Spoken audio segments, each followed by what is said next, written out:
इसका मतलब है कि आपको अगर हुसैन के कैंप में आना है तो आपको निजाम में गदीर को तस्लीम करना पड़ेगा। इस्लाम की बका गदीर में है। करबला सिर्फ और सिर्फ हुसैनियत और यजीदियत की जंग का नाम नहीं, करबला गदीर की हमायत और गदीर की मुखालिफत का नाम है। आपने बेशक कह के लफ्ज ये मैं फिर कहने लगा हूं, इस बात को इसको जहन में रखिएगा। करबला जंग है तहफ्फुज़े विलायत की, क्योंकि जो सामने खड़े थे वो ला इलाहा पे कायल थे, वो मोहम्मद रसूलुल्लाह पे कायल थे। आज कहते हैं जी हुसैन इब्न अली ने सिर्फ इनकार किया था, हुसैन ने इनकार कर दिया था कि मैं तेरी बैयत नहीं करूंगा। हुसैन ने इसलिए बैयत नहीं की थी कि वो फासिक था, वो शराबी था। वो तहज्जुद गुजार भी होता तो हुसैन बैयत ना करते।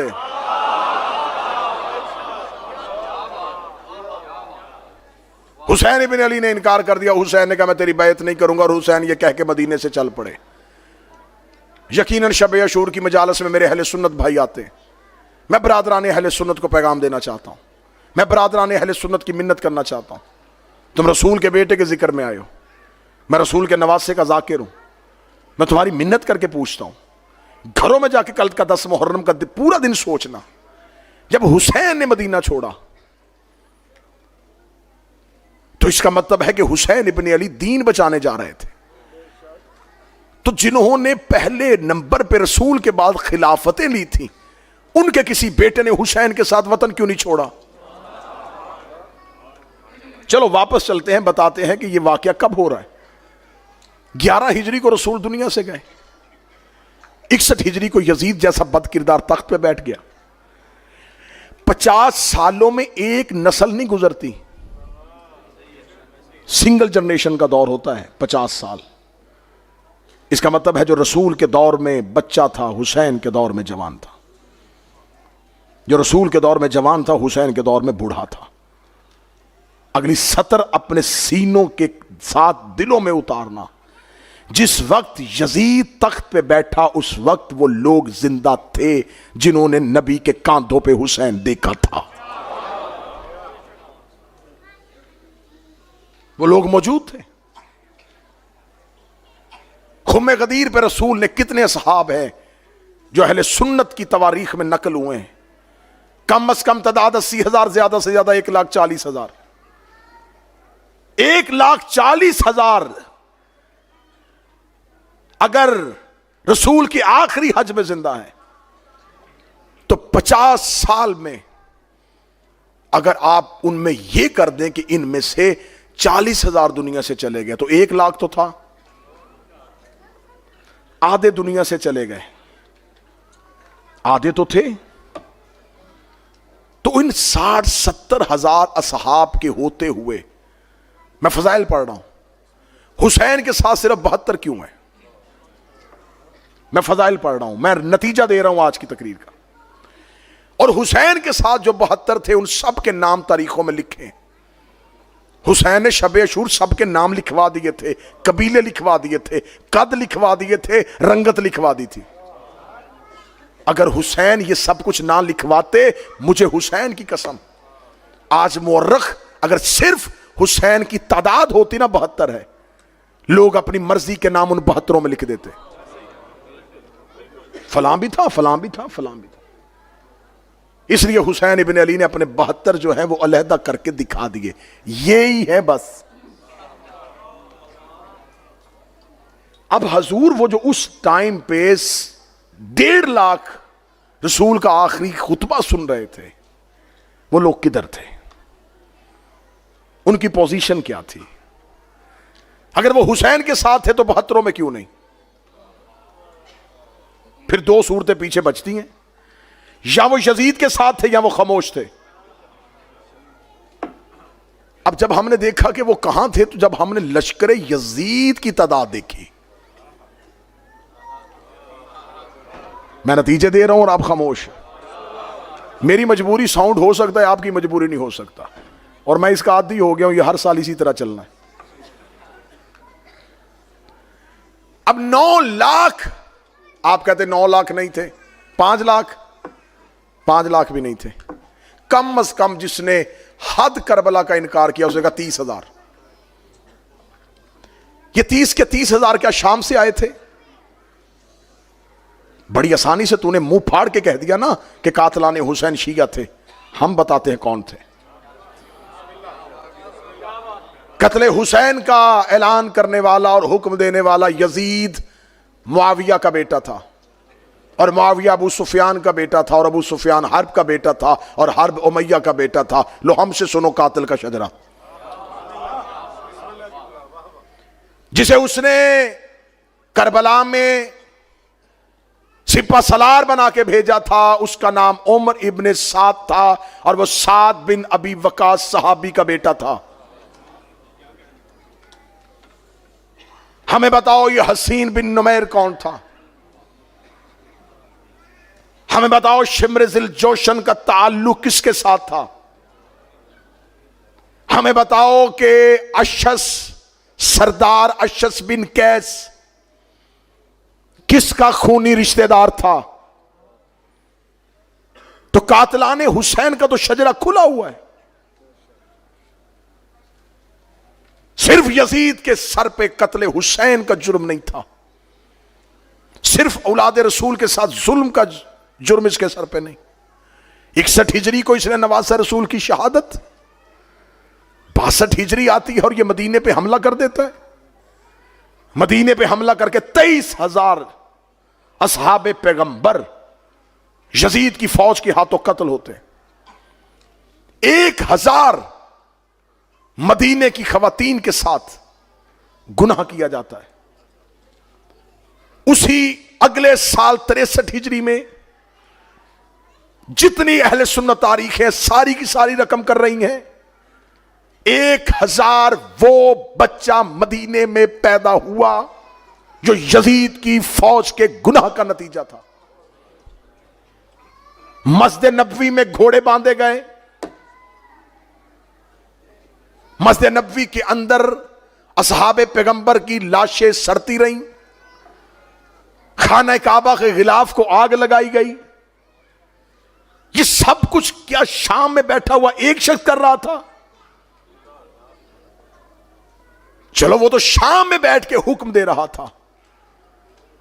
कितना बड़ा कलेजा चाहिए मुसलमान होके काबे के गिलाफ को आग लगाने के लिए, कितनी बड़ी जुर्रत चाहिए।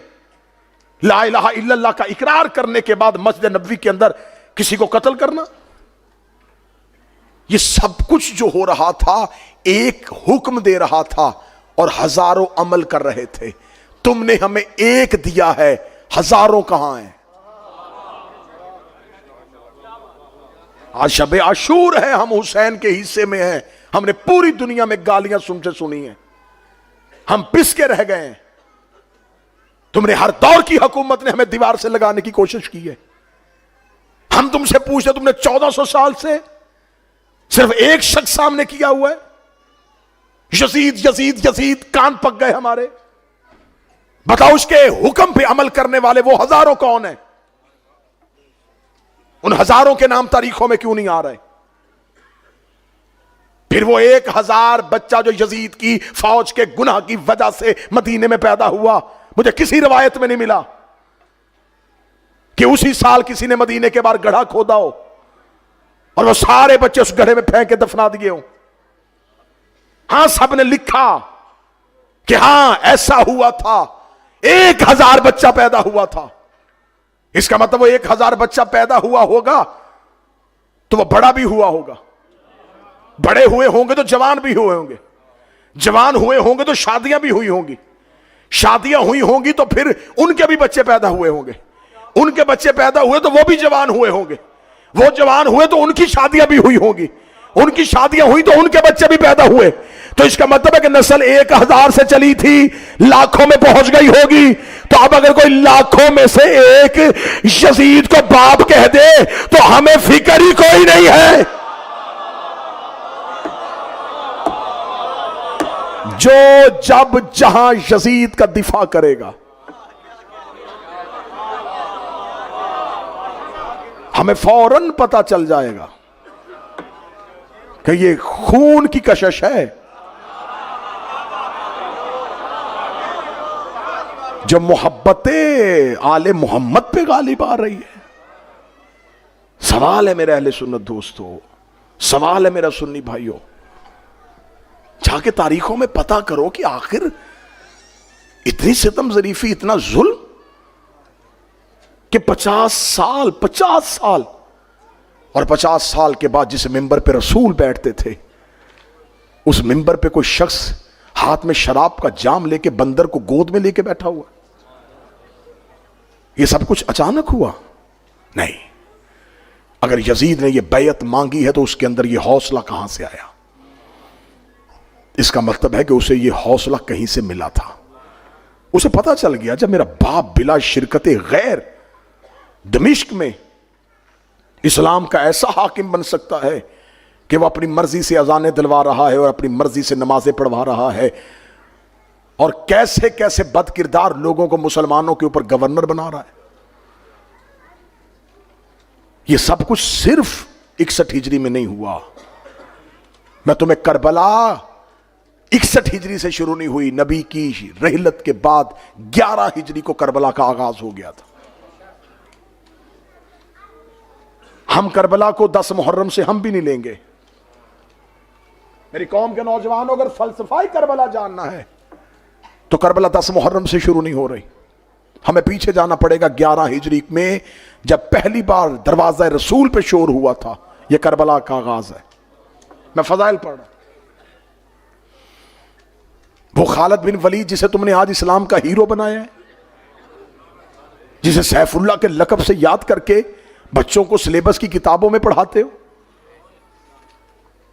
उसने पूरे का पूरा कबीला कत्ल कर दिया, बनी मुस्तलिक। और तुमने आज किताबों में लिखा जी इसलिए कत्ल कर दिया कि वो ज़कात नहीं दे रहे थे, वो मुनकरीन ज़कात थे, वो ज़कात के मुनकर नहीं थे। जिस तरीके से ली जा रही थी वो नहीं देना चाहते थे। तो कहते हां हम देंगे ज़कात, लेकिन ये क्या गसब शुदा खिलाफत को हम ज़कात दें? हमारी मर्जी से खलीफा बनाया, जब खिलाफत में हमारी मर्जी नहीं, हम ज़कात क्यों दें? नहीं देना चाहते थे वो ज़कात। पूरी एक रात में पूरे का पूरा कबीला कत्ल हुआ। क्या वो मुसलमान नहीं थे? उसी कबीले का मालिक बिन नवैरा जैसा सहाबी, जिसको उसी रात खालिद बिन वलीद ने मलाउन ने कत्ल किया, उसके सर की खोपड़ी जो है उसका सर काट के आग के ऊपर उसकी खोपड़ी के अंदर हांडी पकाई गई।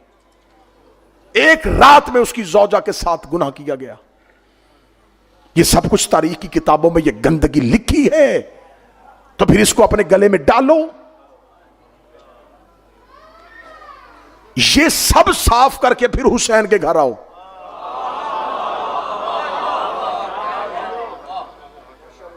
और जिसके लिए सब कुछ किया जा रहा है, जिसको मिटाने की कोशिश की जा रही थी, वो कौन था?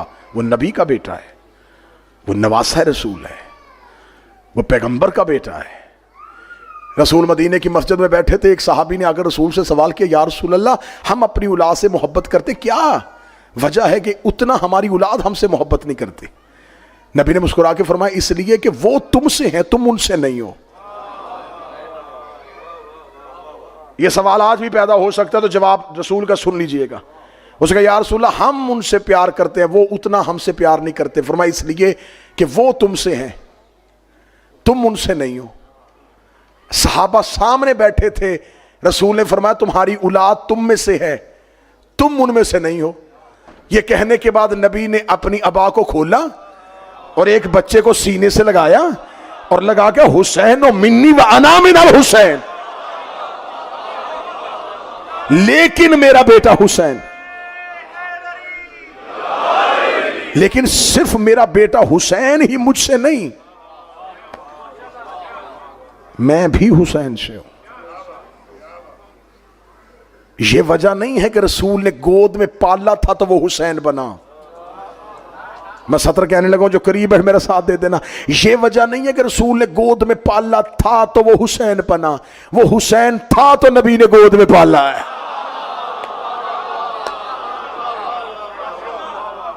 यह नहीं है कि रसूल ने घुट्टी दी है तो वो हुसैन बना। वो हुसैन था तो नबी ने जुबान चुसवाई है, वो हुसैन था तो नबी ने कांधों पे बिठाया है। हुसैन और मिन्नी व अना मिनल हुसैन, मैं हुसैन से हूं। इसका मतलब है कि फजीलत रसूल सिर्फ रसूल ही हुसैन को नहीं दे रहे, सिर्फ फजाइल रसूल से हुसैन को नहीं मिल रहे, हुसैन से भी रसूल को मिल रहा है।